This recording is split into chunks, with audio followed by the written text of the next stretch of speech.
All right, so let's start with the big story that we are tracking on WION at this hour. This is the fifth day of the Russian invasion into Ukraine, and according to reports that have come in through the night, there have been blasts that have been reported through the night as the Russians have laid siege to Kyiv and to other cities in Ukraine. The Ukrainian state services, in a brief statement, have reported blasts in the capital and also in the second largest Ukrainian city of Kharkiv, adding that Kyiv had been fairly quiet prior to the blasts. The Russian troops are slowly inching closer to the capital, and now there are fresh satellite images of Russian convoys of tanks and armor that is now moving towards Kyiv. The images reveal the extent of deployment of the Russian ground forces that are moving in the direction of the Ukrainian capital from approximately about 40 miles away. The convoy is said to be towards the northeast of the Ukrainian city of Kyiv, and it reportedly contains fuel, logistics and armored vehicles, including tanks, infantry, fighting vehicles and also self-propelled artillery. Now, according to a statement released by Maxar, shelling has now started in cities near the capital. The Ukrainian authorities have also released visuals of burnt-out military vehicles from the city of Bucha. Bucha lies on the outskirts of Kyiv, just 32 kilometers from the capital. The Bucha City Council has also released footage of the burnt-out military vehicles that is still seen smouldering on the streets. Early on Sunday, Anton Heroshenko, an advisor to Ukraine's interior minister, said that fighting was underway in Bucha with the Russian security forces who are trying to advance towards Kyiv.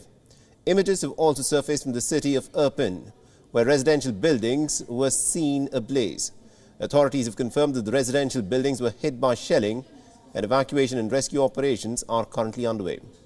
Irpin lies about 26 kilometers north of the capital city of Kyiv. President Volodymyr Zelensky has said that the next 24 hours are going to be very crucial in the fight against the Russians.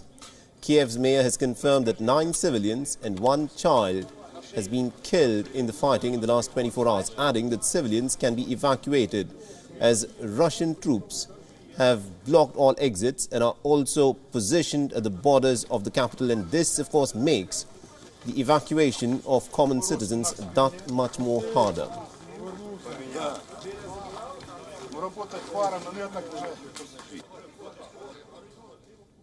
All right, now to give us more insights in terms of what Russia intends to do in this invasion that it has launched on Ukraine, we are joined in by Mr. Robert Kelly, an American political analyst who is joining us from Busan in South Korea.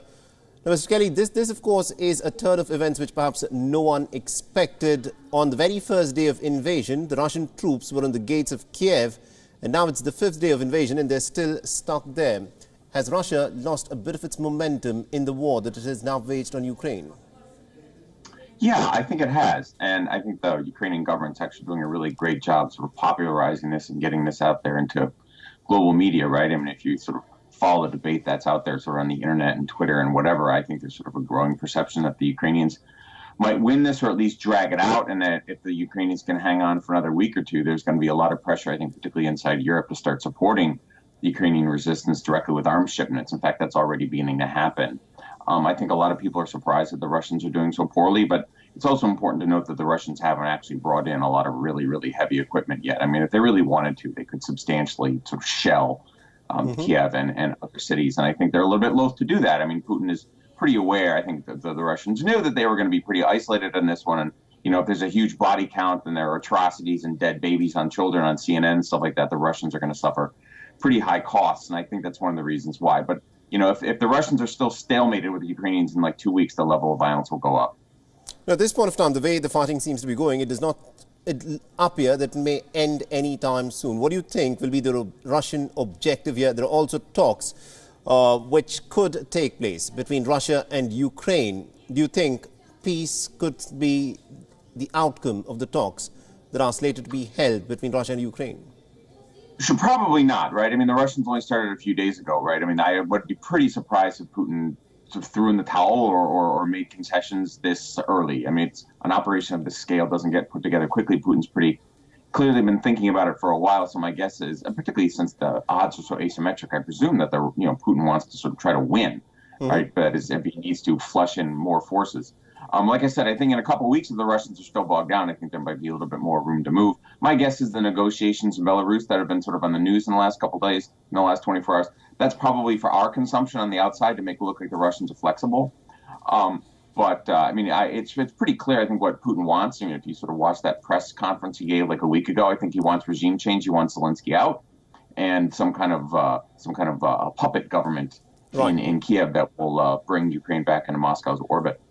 But Russia has experimented with friendly regimes in Kiev before. That is what happened in 2014 as well, and that has clearly failed, and that is the reason why we are here.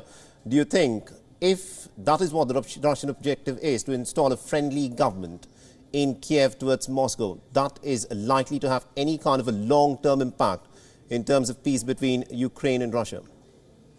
Yeah, I think that's really sort of the core question. I don't think too many people disagree that the Russians are going to win a battlefield victory. The Ukrainians are doing better than people expected, and I'm certainly not an expert on what the Ukrainians can deploy. But I mean, the differences in force levels are so high that I think the balance of opinion is still that the Russians will win. So once they do, if they do in the next week or two or month or whatever, then they put in some quisling government, and then are they going to face a resistance? And I think that's really sort of the core issue, particularly for outside governments that are sort of supportive, particularly for the West. Right, do we support some kind of insurgency in Ukraine? Will the Ukrainians launch an insurgency? You know, they fought against the Nazis pretty hard during World War II as partisans. Will they do that again against the Russians? And if they do, should we support them? Like I said, we're already giving them weapons. And if the Ukrainian, sort of the image of Ukraine on television is sort of heroic and, old ladies fighting against tanks. I mean, if that's the image the world has, there will be enormous sympathy to support a Ukrainian insurgency in the coming months. Now, looking at how the West has, of course, reacted, it's not that the Russian invasion to Ukraine happened out of the blue. There was a clear build-up, at least from the middle of November. People around the world were aware that Russia had amassed well over 100,000 soldiers along the borders with Ukraine. Are you disappointed in the manner in which the West has, in fact, tried to put forth a united front? It's now starting to ratchet up the sanctions, but in the weeks leading up to the invasion itself, very little was, in fact, done.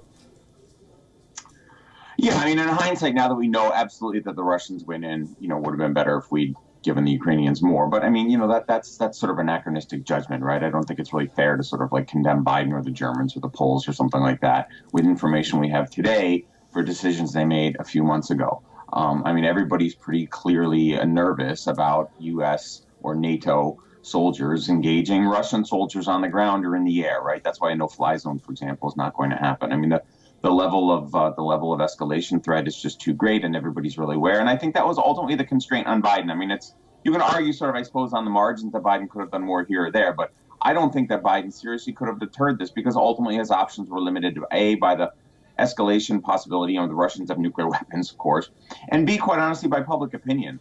I just, Western public saying, does anybody in India want to march into Ukraine and help them? No, I mean, public opinion just isn't there. I think there's public opinion support to give the Ukrainians assistance, but not to actually go toe-to-toe with the Russians on the battlefield. The government, Western publics just aren't there. All right. We'll have to leave there. Thank you very much indeed, Mr. Kelly, for joining us from South Korea and getting us all those insights into this crisis, which at this point of time doesn't look like could end anytime very soon. WION is now available in your country. Download the app now and get all the news on the move.